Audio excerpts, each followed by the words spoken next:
السلام علیکم جی. تازہ ترین خبر جو آ رہی ہے وہ اڈیالہ جیل سے آ رہی ہے، اور اڈیالہ جیل میں بیٹھے ذرائع یہ رپورٹ کر رہے ہیں، وہاں کے رپورٹرز رپورٹ کر رہے ہیں کہ عمران خان صاحب اڈیالہ جیل کی در و دیوار کو دیکھ کر کے بس یہی کہتے اور گنگناتے رہتے ہیں، مینو نوٹ وکھا میرا موڈ بنے، مینو نوٹ وکھا میرا موڈ بنے، یا پھر وہ یہ کہتے ہیں پیسہ پیسہ پیسہ پیسہ پیسہ. آخر یہ کیوں کہہ رہے ہیں، یہ سب کی تفصیلات میں آپ کو اس ویڈیو کے اندر بتاؤں گی.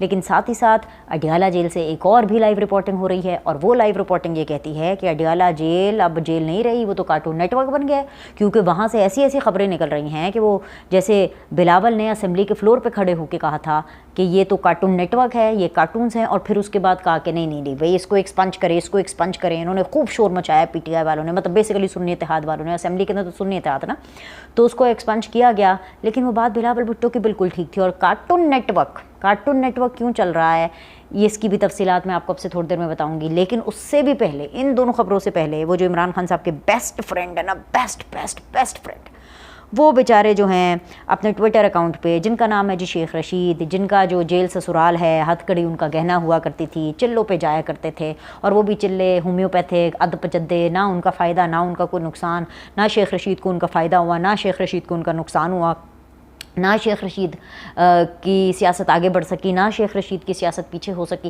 صرف اس کا کیا ہوا، اس کا یہ ہوا کہ شیخ رشید کا یار ان سے بچھڑ گیا ہے. انہوں نے ایک شاعری پوسٹ کی ہے، اور وہ کہتے ہیں نہ کسی کی آنکھ کا نور ہوں، نہ کسی کے دل کا قرار ہوں، اور لمبی چوڑی شاعری ہے جو کہ انہوں نے اپنے ٹویٹر اکاؤنٹ کے اوپر ڈالی ہے، جس کا یہ مقصد ہے کہ جو شیخ رشید ہے وہ گیٹ نمبر 4 والوں کو مس کر رہے ہیں، جس کا یہ مطلب ہے کہ جو شیخ رشید ہے وہ اسٹیبلشمنٹ کو، ان کا اسٹیبلشمنٹ کے ساتھ جو تعلق رہا ہے اس کو مس کر رہے ہیں. لیکن مسئلہ کیا ہے، مسئلہ یہ ہے کہ اب کی جو اسٹیبلشمنٹ ہے ان کی طرف سے شیخ رشید کو ہے جی نو لفٹ.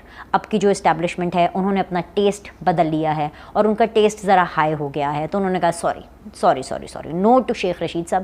اب شیخ رشید صاحب کا بس یہی ہے، میں تو صرف یہی کہوں گی کہ اسٹیبلشمنٹ کا جادو ہی ایسا ہے کہ سر چڑھ کر بولتا ہے. اب وہ بچھڑ گئے ہیں، اپنے بچھڑنے کا، اپنے یار کے بچھڑنے کا جو ہے وہ حال آپ کو سنا رہے ہیں، جس کا یہ مطلب ہے کہ وہ ترلے منتیں کر رہے ہیں، رو رہے ہیں، پٹ رہے ہیں. ان کا پٹ سے آپا سگار پی کے یہ چل رہا ہے کہ بس کسی طرح گیٹ نمبر 4 کے اندر ان کی انٹری ہو جائے. لیکن میں ان کو پہلے ہی بتا دوں، دوبارہ بتا دوں، بار بار بتا دوں، یاد کرا دوں، شیخ رشید صاحب کے لیے نو انٹری کا بورڈ وہاں پر لگ چکا ہے. اچھا، یہ بات تو میں نے اب آپ کو بتا دی. اب آ جائیں کارٹون نیٹ ورک پہ. کارٹون نیٹ ورک میں اس لیے کہہ رہی ہوں کیونکہ عمران خان صاحب بڑی سوچی سمجھی پلاننگ کے تحت یہ تمام تر پلاننگ کرتے ہیں. جیسے کہ ہم نے 9 مئی کرنا ہے، 9 مئی کی پوری پلاننگ ہوئی، پھر اس حوالے سے اس کی تربیت دلائی گئی. تربیت دلانے کے بعد 9 مئی سے پہلے اس کا ایک ڈیمو ہوا، ٹھیک ہے، کہ کیسے بم پھینک رہے ہیں، اندر سے پیٹرول بم پھینک رہے ہیں، کیسے دہشت گرد آئیں گے، کون سے آئیں گے، زمان پاک کے اندر کہاں کہاں رہیں گے، کیسے آ کے تربیت دیں گے، تمبو کتنے لگیں گے، کیسے یہ سارا کچھ ہوگا. پھر اس کا ڈیمو ہوا. ڈیمو کے بعد 9 مئی ہوا. 9 مئی جس دن ہو رہا تھا اس دن پوری جی ویڈیو ریکارڈنگ اور لمحہ بلمحہ کی رپورٹنگ ایک دوسرے کو کی جا رہی تھی. جیسے مراد سعید نے کہا سب کو پتہ ہے، سب نے کہاں پہنچنا ہے، کیسے کرنا ہے. شہریار آفریدی نے کہا چلو جی GHQ چلو. عثمان ڈار آپ کو کہتے سنائی دی. ہر کوئی جو کہ بڑا لیڈر تھا، جس کے ذمہ جو ذمہ داری تھی. Yasmin Rashid not to forget, Yasmin Rashid کی 2 3 4 آڈیو آ رہی ہیں. پہلے جی لبرٹی پہنچو، لبرٹی نہیں، چلو جی اب جی وہاں پہنچو، کور کمانڈر کے پہنچو. پھر جب دیکھا کور کمانڈر کے گھر کے باہر حالات خراب ہو گئے، پھر نہیں جی ادھر نہیں جانا. میں تو روک رہی تھی کارکنان کو، کوئی درجنوں سے زائد ان کی کوئی، مطلب میں کس کا نام لوں. تو پھر وہ کیا. اس کے بعد جب لگا کہ جی وہ سب کچھ الٹا ہو گیا ہے، اب تو یہ تو بھائی بینڈ بجنے والی ہے ہیں، یہ تو بیچ بجریا ڈبہ گول ہو گیا ہے ہمارا، اور تو ابھی کیا کریں. تو جی اس کے بعد یہ تو فالس فلیگ آپریشن ہے. اس کے بعد جی یہ تو فوج نے خود کرایا ہے، یہ تو محسن نقوی نے کرایا ہے، یہ تو شہباز شریف نے کرایا ہے، یہ بس دنیا جہاں کے لوگوں نے کرایا، صرف اور صرف عمران خان نے نہیں کرایا. عمران خان کو کیا پتہ، وہ تو بیچارہ جیل میں تھا، ان کو کیا پتہ ہے. حالانکہ اس ٹائم کے جو چیف جسٹس ہیں، گڈ ٹو سی یو والے، ریممبر، ان کی جب عدالت میں ان کے سامنے جب عمران خان صاحب آئے تو انہوں نے بڑی کوشش کی کہ کسی طرح عمران خان جو ہے دھکے سے ہی 9 مئی کی کنڈیمنیشن کر دیں کہ نہیں جو کیا وہ نہیں کرنا چاہیے تھا. کیونکہ جب ان سے پوچھا کہ بھئی آپ کے کارکنان نے یہ کیا ہے، تو عمران خان صاحب نے بجائے اس کے کہ جی پچھتاوا ہے، اتنا اچھا ان کو موقع گڈ ٹو سی یو والوں نے دیا تھا، لیکن وہ اس موقع کو سمجھ نہیں سکے. اور عمران خان صاحب نے تب بولا کہ ہاں اگر مجھے اغوا کریں گے، مجھے ابڈکٹ کر کے لے کے جائیں گے تو آف کورس ظاہری سی بات ہے میرے جو عوام ہیں، میرے جو فالوورز ہیں، میرے چاہنے والے یہی ریاکشن دیں گے، بلکہ اس سے بھی برا ریاکشن آئے گا اگر دوبارہ کیا تو. یہ سب بتانے کا مقصد یہ ہے کہ پہلی پوری پلاننگ سے ایک چیز کی جاتی ہے، اس کے بعد اس کے اوپر یو ٹرن کیا فل بیک گیئر مارا جاتا ہے، ٹھیک ہے، اس سے پلہ جھاڑا جاتا ہے۔ اب یہی سب کچھ انہوں نے 1971 ورسز 2024 میں کیا، اور وہ اس لیے کیا کیونکہ ان کو پتا تھا کہ 28 مئی کو تو میاں کے نعرے بجیں گے، ان کو پتا تھا 28 مئی کو دھماکے ہوتے ہیں، ہسٹورک ڈے ہے، اور اس دن نواز شریف نے جو ہے وہ پارٹی کی صدارت سنبھالنی ہے۔ تو ایسے میں انہوں نے اپنی طرف لائم لائٹ بٹورنے کے لیے 28 مئی سے ایگزیکٹلی 24 گھنٹے پہلے، یعنی 28 مئی کی چاند رات کو ہی انہوں نے اپنی ایک کیمپین لانچ کی، جس کے اندر وہ خود مجیب الرحمان بنے، اور انہوں نے جو یحییٰ خان صاحب ہیں ان کو غدار ڈکلیئر کیا، اور جو جنرل عاصم منیر صاحب ہیں اور جو موجودہ اسٹیبلشمنٹ ہے ان کو یحییٰ خان سے اور اس ٹائم کی اسٹیبلشمنٹ سے جوڑا کہ دیکھو جی یہ کس طرح سے کرتے ہیں۔ اس کے بعد ٹویٹ کر کے پوری ویڈیو کے اندر جو ہے بس جنرل عاصم منیر صاحب کو وہ ٹارگٹ بناتے رہے، ٹھیک ہے۔ اس کے بعد جب ریاکشن دیکھا کہ ارے بھائی اب تو لائن حاضر ہونا پڑے گا، اب تو جو بڑے سے بڑا جو شخص تھا، بڑے سے بڑا جتنا بھی جمہوری شخص ہو، وہ بھی کہہ رہا تھا کہ عمران خان صاحب کیا کر رہے ہیں بھائی، یہ کیا بوکھلا گئے ہیں۔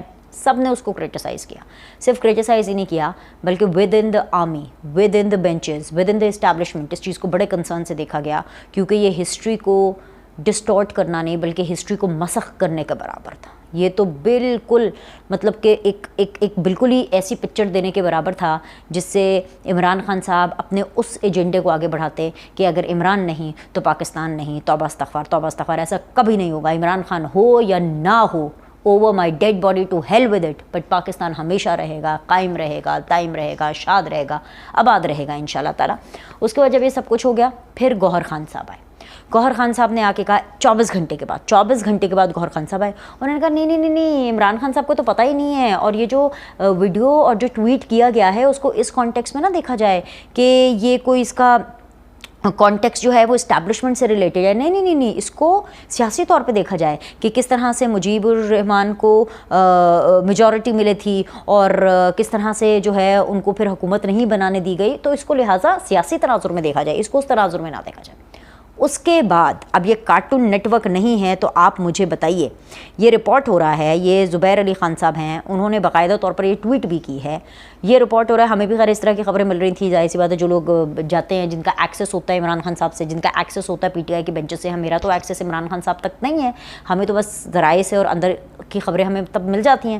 اڈیالہ جیل سے بڑی خبر انہوں نے یہ دی ہے، جو کارٹون نیٹ ورک کی لائیو نشریات چل رہی ہے، وہ جو لائیو بتا رہا ہے کارٹون نیٹ ورک کی، وہ یہ بتاتی ہے کہ عمران خان بیرسٹر گوہر پر ہی برہم ہو گئے، کہتے تم نے یہ تیسری مرتبہ موقف سے پیچھے ہٹنے کی، تم تیسری مرتبہ موقف سے پیچھے ہٹ رہے ہو، وضاحتیں دینے کی ضرورت نہیں ہے، 9 مئی کے مظلوم ہم ہیں، عوام ہمارے ساتھ کھڑی ہے، اپنے موقف پر ڈٹ کر کھڑے رہا کرو۔ میں دیکھ رہا ہوں کہ پہلے بھی 2 بار ایسا ہوا ہے، عمران خان کا بیرسٹر گوہر سے بڑا ہی سخت قسم کا مکالمہ، اور جی عمران خان نے بیسیکلی بیرسٹر گوہر کی جو تردید تھی، عمران خان نے اس تردید کی تردید کر دی ہے نا، کچھ ہے نا، سمجھ میں آیا نا کہ ایسے ہی ہے، کیونکہ بیرسٹر گوہر کوئی ٹھنڈ پروگرام چاہتے تھے کہ معاملہ کس طرح رک جائے، پر عمران خان صاحب نے کہا کائے کا ٹھنڈ پروگرام، چل لو بھائی، ہیلو، کیوں موقف سے پیچھے ہٹ رہو؟ مسئلہ یہ نا، کیونکہ عمران خان صاحب وہی جیسے میں نے آپ کو اپنی پچھلی ویڈیو کے اندر بتایا تھا کہ یہ جو کور کمانڈر کی جو 2 دن کی کانفرنس ہو رہی ہے، یہ جس ٹائم پر ہو رہی ہے اور جن حالات میں ہو رہی ہے، ظاہری سی بات ہے ان میں یہ بات بالکل ڈسکس ہو گئی، اور اس لیے نہیں دین آئی اگین ریپیٹ کہ جنرل عاصم منیر کو، آرمی چیف کو، ڈی جی سی کو، ڈی جی آئی کو اس کا کوئی فرق پڑتا ہے؟ ان کو رتی بھر فرق نہیں پڑتا عمران خان صاحب کیا کہہ رہے ہیں، یہ میں آپ کو بہت دعوے سے بتا رہی ہوں، ان کو رتی بھر فرق نہیں پڑتا، لیکن ہاں جب پاکستان توڑنے کی کوئی بات کرے گا یا 1971 کی اس بات کا تانا بنا کے مارے گا، پاکستان کی تاریخ کو ڈسٹورٹ کرے گا، چھوٹے ہیں بچے، ابھی انڈوں سے تو پوری طرح وہ بچے باہر نکلے نہیں ہیں، ان کو سیاسی ہسٹورک بیرا روی پر لے کر جائیں گے تو پھر تو کنسرن ہوگا نا۔ پاکستان کا بھی تو کوئی مائی باپ ہے کہ کوئی نہیں ہے، جنگل کا قانون تھوڑی نہ ہے، بچوں کی بھی کوئی عزت ہوتی ہے، بچوں کو بھی کچھ بتانا ہوتا ہے، بچوں کو بھی کچھ انڈرسٹینڈ کرانا ہوتا ہے، کہ ایسے ہی کہ ایک لیڈر کچھ بھی بولے، سو کالڈ لیڈر، میں تو خیر ان کو لیڈر بھی نہیں مانتی ہوں، جس لیڈر کو یہ نہیں پتا کہ اس نے کیا باتیں کرنی ہے اور کیوں باتیں کرنی ہے، کیسے کرنی ہے، تو جس کو یہی نہیں پتا اس نے کیا کہنا ہے، اگر وہ بگاڑ کی طرف لے کر کے جا رہا ہے تو پھر تو کنسرن ہوگا کہ نہیں ہوگا۔ تو اس ٹائم پر بھی میں نے آپ کو بتایا تھا کہ بہت سے پولیٹیشنز ایسے ہیں جن کا تعلق پی ٹی آئی سے ہے جو کہ یہ کہہ رہے ہیں بھائی خان تو خود اندر جیل میں بیٹھا ہے اور یہاں پر جو بیانات دیتے ہیں اس کی مصیبت ہمارے سر پہ ڈال دی. بالکل ویسے جیسے عمران خان کی نئی مصیبت یہ ہے کہ عمران خان صاحب ہمیشہ ان لوگوں کے اوپر ایک تہمت لگاتے تھے اور ہمیشہ ان کو گالی دیتے تھے اور ان کی پوری یوتھیا بریگیڈ ان کے پیچھے پڑ جاتی تھی. وہ لوگ ایک جو کہ عمران خان کے خلاف بات کرتے تھے, ان کی پالیسیز کے خلاف بات کرتے تھے. دوسرا وہ لوگ بھی جو کہ عمران خان کے حق میں بات نہیں کرتے تھے. ٹھیک ہے, انہوں نے اگر ایک نیوٹرل بات بھی کی ہے نا تو وہ بھی عمران خان صاحب کو کھٹکتے تھے اور عمران خان صاحب فوراً منہ کھول کے کتنے پیسے ملے تمہیں, بکاؤ ہو تمہیں لفافہ ملا ہے, تم تو بے ضمیر آدمی ہو, کتنے میں بیچا تم نے اپنا ضمیر, لفافہ لفافہ لفافہ لفافہ. ماں بہن کی گالیاں جو الگ پڑھتی تھیں وہ پڑھتی ہیں اور ابھی تک پڑھ رہی ہیں اور ابھی تک لفافے کے تانے دیے جاتے ہیں. اصل میں لفافہ کون دے رہا ہے کون لے رہا ہے وہ تو اب پتہ چلا کہ عمران خان کے لفافے ہیں بھائی, بڑے بڑے لفافے ہیں, انے لفافے انیاں رقمہ, انٹرویو دینے کی رقم, انٹرویو لینے کی رقم, اس کے علاوہ کیمپین چلانے کی رقم, کیمپین نہ چلانے کی رقم, امریکہ سے پی آر کرنے کی رقم دی جاتی ہے, لی جاتی ہے. مطلب جو پیسے کا ایکسچینج ہو رہا ہے اور جو عمران خان صاحب کے جو کھلم کھلا لفافے ہیں وہ پکڑے جا رہے ہیں. اب سمجھ آئی کہ عمران خان صاحب کو ہر ناقد اور ہر تنقید کرنے والا یا ہر نیوٹرل شخص بھی جو عمران خان کی سائڈ نہ لے وہ عمران خان صاحب کو کھٹکتا کیوں ہے. عمران خان صاحب اس کو ہمیشہ لفافے کا تانا کیوں دیتے ہیں, ہمیشہ اس کو بکاؤ کا تانا کیوں دیتے ہیں. آپ میری ٹائم لائن پر جا کے دیکھ لیں, اور اس کے اوپر ٹویٹر کی میں بات کر رہی ہوں, آپ میری ٹائم لائن پر جا کے دیکھیں اور وہاں پر پی ٹی آئی والوں کا طوفان بدتمیزی دیکھیں, قوم یوتھ کا. خیر مجھے بھی رتی بھر فرق نہیں پڑتا, مجھے 1 انچ نہیں یہ لوگ ہلا سکتے اپنے موقف سے جو میرا موقف ہے. اور میں Imran Khan, P T I, قوم یوتھ, ان کی یوتھیا بریگیڈ کی سیاست سے میں ایگری نہیں کرتی, مطلب نہیں کرتی. جو کرنا ہے انہوں نے کرنا ہے, کر لیں. کس کو گالی دینی ہے, مجھے دینی ہے, میرے خاندان کو دینی ہے, میرے گھر والوں کو دینی ہے, میری زندگی عذاب کرنی ہے, شوق سے کر کے دیکھ لیں. لیکن میرا 1 انچ بھی یہ میرے موقف کو تبدیل نہیں کر سکیں گے, کیونکہ یہ گونز ہیں, یہ غنڈے ہیں, یہ کلٹ ہیں اور یہ ذہنی غلام لوگ ہیں. یہ عمران خان کے غلام ہیں اور عمران خان خود بشرا بی بی کا غلام ہے. یہ غلام ذہنیت کے لوگ ہیں, یہ زنجیروں میں جکڑے ہوئے لوگ ہیں. یہ وہ لوگ ہیں جو کہ کلٹ فالوور ہیں, اور کلٹ فالوئنگ ہوتی یہی ہے کہ خان نے جو کہہ دیا, ان کے لیڈر نے جو کہہ دیا وہ کہہ دیا, چاہے غلط ہی کہا ہو لیکن پھر بھی وہ ٹھیک ہے. لیڈر غلط ہے تو پھر بھی ٹھیک ہے. یہ کلٹ فالوئنگ ہوتی ہے, یہ شعور والے لوگوں کی فالوئنگ نہیں ہوتی. یہ کوئی سیاسی دلیل نہیں ہے کہ جی عمران خان نے جو کہہ دیا وہ ٹھیک کہہ دیا. اب جی عمران خان نے اتنا بڑا جھوٹ بولا کہ اگر ذرا سی بھی غیرت ہے, اگر ذرا سی بھی شرم ہے, ذرا سی بھی حیا ہے ان لوگوں میں, یہ چلو بھر پانی میں ڈوب مریں. مہدیز میمو کے نام سے مہدی حسن نے ایک ایکسکلوسیو انٹرویو کیا ہے عمران خان کا, اور جی سمپل ہے جی, پیسے دو اور انٹرویو لے لو. سمپل, پیسے دو اور انٹرویو لے لو. اور دوسری طرف کیا ہے, پیسے لو اور یہ انٹرویو چھاپ لو. سیدھی سی بات ہے, پیسہ ہی ہے جو میٹر کرتا ہے. ایکسکلوسیو ہے جی, Imran Khan talks to me from prison. یہ مہدی حسن سے عمران خان صاحب نے جیل سے بات کی ہے. اب کیسے کی ہے, کس طرح سے کی ہے, یہ تو جیل انتظامیہ کو دیکھنا چاہیے, یہ تو وفاقی حکومت کو دیکھنا چاہیے. میں تو سمجھتی ہوں اس بندے سے آزاد بندہ کوئی نہیں ہے. یہ کون سی جیل ہے بھائی, یہ کیا سرینا ہوٹل ہے کہ میریٹ ہوٹل ہے؟ یہ کون سی جیل ہے جہاں سے آرٹیکل لکھے جاتے ہیں, دنیا جہاں کی باتیں کی جاتی ہیں, وکیلوں سے ملاقاتیں کی جاتی ہیں. مجھے تو عدلیہ کی, مجھے ججز کی بھی سمجھ نہیں آتی. مجھے کس طرح کی جیل ہے بھائی؟ اور پھر بھی اس آدمی کے رونے ختم نہیں ہوتے, اس کی آتما کو سکون نہیں ملتا, اس آدمی کو سکون نہیں مل رہا جس کا نام عمران خان ہے. The former Pakistani Prime Minister says he is confined to a death cell as he lambasts Pakistan's political and military leaders. اور نیچے May 29, 2024 اور آگے بڑا بڑا بڑا بڑا انگریزی میں پیڈ لکھا ہوا ہے, PAID, پیڈ. اب مسئلہ یہ ہے کہ یہ آرٹیکل, یہ جو ٹاک ہے, ایکسکلوسیو ٹاک, اس کی حیثیت کیا ہے؟ یہ جھوٹی, 2 نمبری سے زیادہ کچھ نہیں ہے. اس سے بڑا جھوٹ کیا ہوگا کہ عمران خان یہ کہہ رہے ہیں کہ جی انہیں اڈیالہ جیل کے اندر ایک ڈیتھ سیل میں رکھا ہوا ہے. مجھے یہ بتائیں کہ 7 کمروں کی جو بیرک ہے اس کو آپ ڈیتھ سیل کہتے ہیں؟ ایکسرسائز کا اکوپمنٹ ہو اس کو آپ ڈیتھ سیل کہتے ہیں؟ اس کو کال کوٹری کہیں گے؟ بتائیں مجھے, جہاں پہ دیواریں توڑوا کر کے سیل بنایا گیا ہو, اور اس سیل ایک نہیں بلکہ 7 بیرکس کو توڑوا کر کے, اور پھر